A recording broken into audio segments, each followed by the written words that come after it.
బయలుదేరింది ఊరేగింపు. ఎక్కడి నుంచి? కైలాస పర్వతం దగ్గర నుంచి వస్తున్నారు. గవాక్షంలో నిలబడింది మేనకాదేవి నారదుడితో కలిసి. ఒక్కొక్కళ్ళు వస్తున్నారు. అబ్బా వెలిగిపోతున్నాడు, ఆయనేనా మా అల్లుడంది. కాదమ్మా, సూర్యుడు దిక్పాలకుల్లో ఉన్నాడు. ఆ వెనక వస్తున్నాడు, ఎవరో బాబాయ్ నల్లగా ఉన్నాడు దున్నపోత మీద, ఆయన ఎవరా? మీ అల్లుడు కాదు, బెంగపెట్టుకోడు, యమధర్మరాజు గారు. ఆ వెనకాతల అబ్బా చల్లగా ఎంత బాగున్నాడో, ఎవరు? చంద్రుడు, మీ అల్లుడు కాదు. ఈయనెవరోనయో చాలా అందంగా ఉన్నాడు, ఎర్రగా ఉన్నాడు, కాంతులీనుతున్నాడు, బ్రహ్మగారు. మీ అల్లుడి దగ్గర పురోహితుడమ్మా, పెళ్లి చేయడానికి వచ్చే బ్రహ్మగారు ఆయన మీ అల్లుడు కాదు.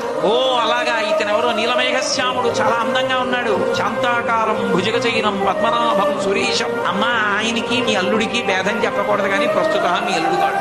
ఆయన వెళ్ళిపోయాడు, ప్రదోష వేళ అయిపోయింది, రాడు. వెడుతూనే ఉంది ఊరేగింపు, వస్తున్నారు మగపెళ్లి వారు. అలా ఆఖరికి ఒక ఆయన వచ్చాడు. చుట్టూ భూత ప్రేత పిశాచాలున్నాయి, ప్రమదగణాలున్నాయి, మధ్యలో దిగంబరంగా తాండవం చేస్తూ వస్తున్నాడు. అడగలేదు మేనకాదేవి ఆయన నారదుడే చెప్పాడు, ఆయనే మీ అల్లుడమ్మా అని మెట్లు దిగి వెళ్ళిపోయాడు.